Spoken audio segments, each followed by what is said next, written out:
Hello and welcome you all in Study Darbar, the gateway to fulfill your dreams. Hi, this is Abhishek Tiwari and I welcome you all in our channel where today we are discussing history's topic महाजनपद. महाजनपद जनपद से महाजनपद आया था. जनपद का मतलब क्या होता है? जन मतलब पीपल, पद मतलब where they used to live.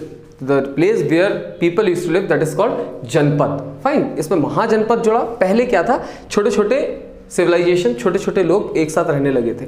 फिर हमने देखा वो छोटे छोटे लोग, छोटे छोटे जो एरिया में लोग रहते थे उनका जमाव जो हो गया बहुत ज़्यादा होने लगा एक पर्टिकुलर जगह में, तो दे वर कन्वर्टेड इनटू महाजनपद. मतलब लेटर वैदिक पीरियड के बाद ये कहानी आती है. फाइन.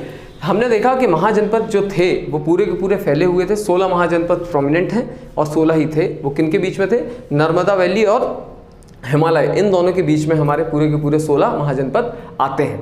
ये कब था? तो अराउंड 6 BC सेंचुरी में हमें ये सारी चीज़ें मिलती हैं. इन सब के बारे में हम पढ़ते हैं. फाइन. इसके बारे में अबाउट महाजनपद अगर कोई बोलता है कि अबाउट दिस थिंग कहाँ पर लिखा हुआ है, तो we get the source, we get these things from Anguttara Nikaya. The name of the book was Anguttara Nikaya. इस बुक में हमें महाजनपद के बारे में बेसिक चीज़ें मिली हैं कि क्या थी, कहाँ थी, कौन कौन सी महाजनपद हुआ करती थी, इन महाजनपद में प्रोमिनेंट महाजनपद कौन सी थी, उनकी कैपिटल क्या थी एंड प्रेजेंट डे उनकी लोकेशन कहाँ पे हुआ करती थी. फाइन.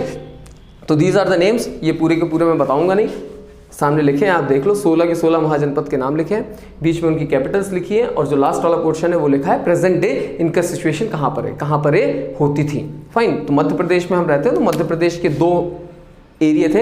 एक है अवंती, दूसरा चेदी. अवंती जिसकी राजधानी उज्जैनी थी, प्रेजेंट डे मालवा मध्य प्रदेश में आता है. चेदी जिसकी राजधानी सोथीवती थी, प्रेजेंट डे बुंदेलखंड मध्य प्रदेश. इन दोनों में आता था. बाकी की सारी जो है इनमें मध्य प्रदेश में नहीं आती थी. मैक्सिमम महाजनपद अगर हम देखते हैं कहाँ पर आती थी, तो मैक्सिमम महाजनपद आपकी यूपी और बिहार में काउंट होती थी. That to UP. Uttar Pradesh में ज़्यादा से ज़्यादा महाजनपद के एरिया आते हैं. आज भी हम देखते हैं यूपी वाला एरिया बड़ा एरिया है. फाइन. ये एरिया में क्यों रहते थे? तो हमको पता है लेटर वैदिक पीरियड में हमने पढ़ा था दैट गंगा वैली जो सिविलाइजेशन था, गंगा वैली सिविलाइजेशन मतलब जो हमने पढ़ा इंडस, गंगा एंड ब्रह्मपुत्र, ये रीजन सबसे ज़्यादा फर्टाइल था. यहाँ पे एग्रीकल्चर होता था और एग्रीकल्चर को जब बहुत ज़्यादा बढ़ावा मिला, जब एग्रीकल्चर से हमें ज़्यादा क्रॉप मिलने लगा, एग्रीकल्चर को हमने क्या करने लगे? सेल आउट करने लगे. यही एक दूसरा कारण था महाजनपद का बनना इस एरिया में. गेटिंग. महाजनपद मीन्स जन यहाँ पर ज्यादा से ज्यादा एक साथ इकट्ठे हुए, दैट वाज कन्वर्टेड इनटू जनपद टू महाजनपद. गेटिंग. अब 16 महाजनपद हमने देख लिए. 16 महाजनपद में मैक्सिमम महाजनपद वर व्हाट? हेरिडिटरी. मतलब यहाँ के जो राजा हुआ करते थे वो राजा कैसे थे? हेरिडिटरी थे. मतलब राजा का बेटा भी राजा ही होगा. Blood of the king will get the throne. Successor उनके हमेशा कौन होंगे? बच्चे ही होंगे. फाइन. लेकिन देयर वर सर्टेन, वहां पे कुछ ऐसी भी थी जो हेरिडिटरी नहीं थी, विच वाज ऑब्लिगैरिकल या आप बोल सकते हो रिपब्लिकन. रिपब्लिकन का मतलब होता है कि वहां का राजा चुना जाता था by the people. Means he और she be the, basically he, not the she, he was the representative of the people. वो किसका रिप्रेजेंटेटिव होता था? लोगों का रिप्रेजेंटेटिव करता था. मतलब you can say it's a type of Republican democratical also. Fine. जहां पे इलेक्शन के थ्रू जाता था, लेकिन इलेक्शन वोट वाला नहीं होता था जो अभी होता था. There was different thing. इसके अलावा जब हम देखते हैं यहाँ पर, तो कुछ जो राजा हुआ करते थे, they were also belongs to the nobilities. Nobilities को भी बिलोंग करते थे, out of which the most important और the most prominent were Vajjis. सबसे इंपॉर्टेंट कौन था? वज्जीज थे.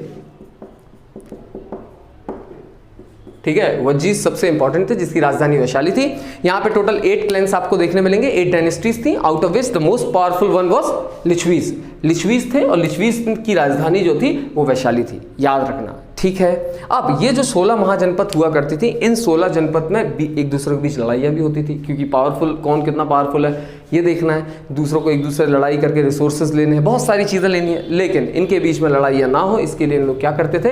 They were used to do matrimonial alliances. वो क्या करते थे? एक दूसरे से शादी विवाह का कार्यक्रम या शादी ब्याह करके दोनों से रिलेशन बनाते थे. शादी कैसे करते हैं आप सबको पता है. जोधा अकबर मूवी देखे हो, उसमें राजपूत जो पॉलिसी आपने देखी थी, matrimonial alliances which Akbar had followed, वही सारी चीज पहले हमने देखी महाजनपद में होती थी. Getting what I am saying? Out of all the 16 महाजनपद, जो most prominent, the most powerful were these 4, जिनका नाम है मगध, अवंती, कौशला एंड वत्स. हमें जो मेनली पढ़ना है, फोकस करना है, वो किस पे करना है? मगध पर करना है. मगध में कौन कौन से डायनेस्टीज थे, जिससे हमने एक बहुत बड़ा राजा का नाम सुना है, the great Ashoka. He belongs to this place only. इस महाजनपद को ही वो बिलोंग करते थे. Getting? So the first empire जिसके बारे में पढ़ना है, first and the last empire जिसके बारे में हम पढ़ेंगे, और लास्ट महाजनपद नॉर्थ एम्पायर, वो था मगध। ठीक है, Magadh was the prominent the most powerful Mahajanapada, जिसको हम आगे कंटिन्यू पढ़ेंगे। बाकी की जो 16 जो महाजनपद 15 महाजनपद देखी उसके बारे में आप थोड़ा थोड़ा पढ़ लें। थोड़ा थोड़ा पढ़ने से मतलब है कि कहाँ थी, कौन सी थी, उसकी कैपिटल क्या थी, प्रेजेंट डे कहाँ पर है। Fine, no need to study further. जो पूरा महाजनपद वाला पोर्शन जो हम आज क्लास में डिस्कस करेंगे, it is mostly important for your prelims. ठीक है, प्रीलिम्स के फैक्चुअल पॉइंट पे ये क्वेश्चंस आते हैं, किसी भी एग्जाम के मीन्स में इसके ज़्यादा क्वेश्चन आपको दिखेंगे नहीं। तो Magadha was the first empire. ठीक है, मगध ही एक सबसे प्रोमिनेंट एम्पायर आपको दिखेगा। मगध में हम बहुत सारे लोगों का नाम पढ़ेंगे। मगध फेमस क्यों हुआ, मगध इतना पावरफुल क्यों था? Because proximity of iron was there, मतलब सबसे ज्यादा जो आयरन आपको मिलता था, लोहा जो आपको सबसे ज्यादा मिला था, वो कहाँ पे, इन 16 जनपद में आपको मिलेगा। कहाँ पे? मगध में। इसके बाद अवंती में भी मिलेगा, लेकिन सबसे ज्यादा कहाँ मिलेगा? मगध में। अब लोहा इतना इंपॉर्टेंट क्यों था? तो भाई हमने पढ़ा था वैदिक लिटरेचर में, they were not knowing about iron, iron के बारे में उनको पता नहीं था। ठीक है, तो वहाँ पत्थरों के हमने देखे थे क्या बनते थे, औजार बनते थे। मगध जब हमने देखा 16 महाजनपद है, तो सब लोग एक दूसरे से वॉर करेंगे। इसके अलावा भी कहीं किसी से वॉर कर रहा है, लाइक कलिंग उड़ीसा में जो है उनसे वॉर करना है। तो वॉर करने के लिए सबसे अच्छे जो हथियार बनाए जाते हैं, वेपन्स आप जो बनाते हो, किससे बनते हैं? लोहे से बनते हैं, सबसे मजबूत बनते हैं। उसके अलावा हमने बताया था जो महाजनपद बनी ही थी just because of the fertile land और एग्रीकल्चर थिंग, फार्मिंग के कारण ही महाजनपद का कंस्ट्रक्शन है बिल्ट हुआ। तो फार्मिंग करते समय while reaping the fertile soil, soil को फर्टाइल करने के लिए, सॉइल को रीप करने के लिए आपको क्या चाहिए? टूल्स जो बनते थे, दे वर आल्सो कंस्ट्रक्टेड और made by the iron only, iron से ही बनते थे। इसलिए the deposition of iron, the proximity of iron, the resource which was there, that was iron, इसके कारण सबसे ज्यादा पावरफुल और सबसे ज्यादा प्रोमिनेंट प्लेस एक बन गई मगध। दूसरा, मगध इसलिए भी बहुत ज्यादा प्रोमिनेंट था क्योंकि जो पूरे के पूरे 16 महाजनपद के बारे में हम पढ़ेंगे, उसमें सबसे पहले जो एलिफेंट का यूज किया था इन द वॉर, वो किसने किए थे? मगध ने ही किया था। जैसे हम बाबर के बारे में पढ़ेंगे, सबसे पहले क्या करेगा? अभी बारूद का उपयोग करेगा। ठीक है, और कभी भी जो सबसे पहले किसी एक बड़ी चीज का उपयोग करता है वो पावरफुल हो ही जाता है। तो इन्होंने किसका उपयोग किया था? हाथियों का वॉरफील्ड पे सबसे ज्यादा यूज करने वाला जो डायनेस्टी या महाजनपद थी, दैट वाज मगध। अब यहाँ पे सबसे पहली जो डायनेस्टी थी, इट वाज हरेंका डायनेस्टी। हरेंका डायनेस्टी जिसके फाउंडर बोले जाते हैं कौन? बिंबिसार। एक्चुअली बिंबिसार के जो ग्रैंडफादर थे, he was the founder of Haryanka dynasty, but उनका नाम नहीं आता। 566 BC में उन्होंने इसकी नींव रखी थी। लेकिन जिनको actual founder of Haryanka dynasty कहते हैं, he was none other than Bimbisara, जिनका रीन था 544 to 492 BC। फाइन, लगभग 48 साल इन्होंने राज किया था। इनकी कहा जाता था 3 शादियां हुई थी। 3 शादियां जो हुई थी 3 एरिया से, मैंने बताया था मैट्रिमोनियल अलायंसेस होते थे। वो 3 कौन कौन सी थी? Kosala, Vaishali and Madra. Madra that is present in Punjab. इन एरिया से 3 इनकी शादियां हुई थी। ठीक है, अपार्ट फ्रॉम दैट अगर इनकी कैपिटल देखें तो इनकी कैपिटल क्या थी? Rajgir was the capital of Haryanka dynasty, that is Magadh at the time of Bimbisara. Bimbisara के समय पे इनकी डायनेस्टी, इनकी कैपिटल जो थी वो राजगिर थी। फाइन, राजगिर इतना इंपॉर्टेंट क्यों था भैया? राजगिर सबसे पहला इंपॉर्टेंट इसलिए था, Rajgir was surrounded by 5 hills. उसके आजू बाजू 5 हिल्स थे। मतलब 5 हिल्स का मतलब है स्टोन के वॉल्स थे। ये राजगिर है, राजगिर के आजू बाजू चारों साइड से it was closed with the stone wall, मतलब 5 तरफ इसके क्या थे? हिल्स थे, और सामने सिर्फ एक ही मात्र ओपनिंग थी, जिससे ये बहुत ज्यादा सेफ हो जाता है, बहुत ज्यादा यू कैन से सिक्योर हो जाता है। कोई भी यहाँ पर आके इजीली वॉर नहीं कर पाता था, आके इन्वेड नहीं कर पाता था, आके आक्रमण नहीं कर पाता था। इसलिए समझ में आ रहा है। इनने बिंबिसार की एक सबसे बड़ी अचीवमेंट क्या थी? इन्होंने अंग प्रदेश को क्या किया था?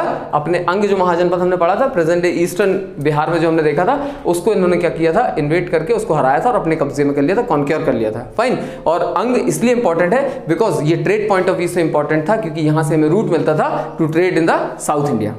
गेटिंग? इसके बाद जो आते हैं दैट इज अजातशत्रु। अजातशत्रु को थ्रोन इसलिए मिला था क्योंकि इन्होंने अपने पिताजी को मार के उस गद्दी पर बैठे थे। Getting what I am saying? इसके बाद हम देखते हैं अजातशत्रु क्या हैं। समझ गए? So the next one is Ajatashatru. Ajatashatru ने कैसे थ्रोन लिया था? अजातशत्रु ने अपने फादर को किल किया, मतलब उन्होंने बिंबिसार को मारा और मारने के बाद खुद गद्दी पे आके बैठे। इनकी प्रोमिनेंट चीज़ जो इन्होंने की थी वो क्या थी? इन्होंने वैशाली पे हमला करके वैशाली को कॉन्क्योर किया था। और वैशाली को हराया कैसे था?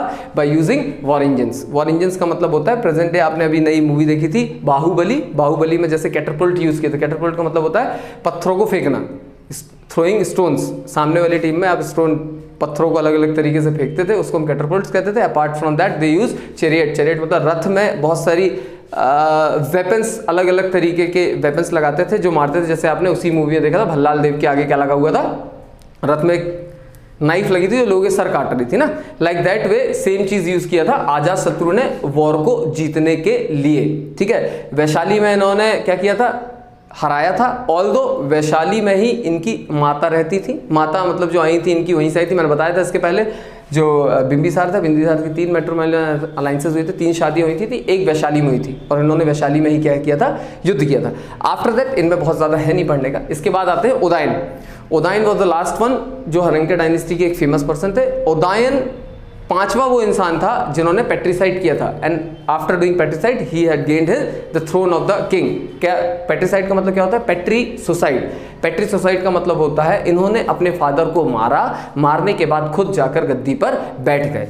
And after that, after he became the king of Magadh, वहाँ की जो पॉपुलेशन थी, वहाँ के जो सिटीजन्स थे, वहाँ की जो प्रजा थी, उनके के बीच में एक गुस्सा जनरेट हुआ, आउटरेज जनरेट हुआ। एंड फाइनली उन्होंने गद्दी से इनको गिराया और एक नए इंसान को क्या दी? थ्रोन दिया। वो नया इंसान कौन था? बनारस का वाइसरॉय था जिसका नाम था शिशुनाग। और यहाँ पर 403 बीसी में हम पढ़ेंगे शिशुनाग डायनेस्टी का उदय। फाइन। नाउ शिशुनाग डायनेस्टी से शिशुनाग को क्या बना दिया? नया यहाँ का एम्पायर। यहाँ से एक नया एम्पायर आता है जिसको हम बोलते हैं शिशुनाग डायनेस्टी, जिसके फाउंडर थे ये himself Shishunaga.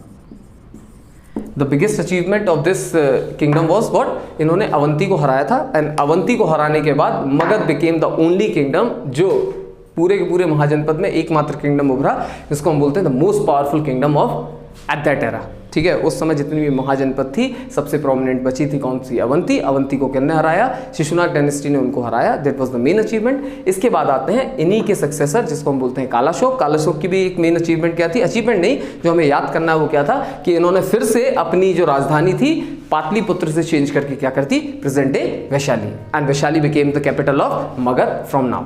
Getting after that हम सबसे लास्ट वंश जो सबसे लास्ट डायनेस्टी पढ़ेंगे, इट इज नंदा डायनेस्टी। ये खुद में ही बहुत इंपॉर्टेंट है।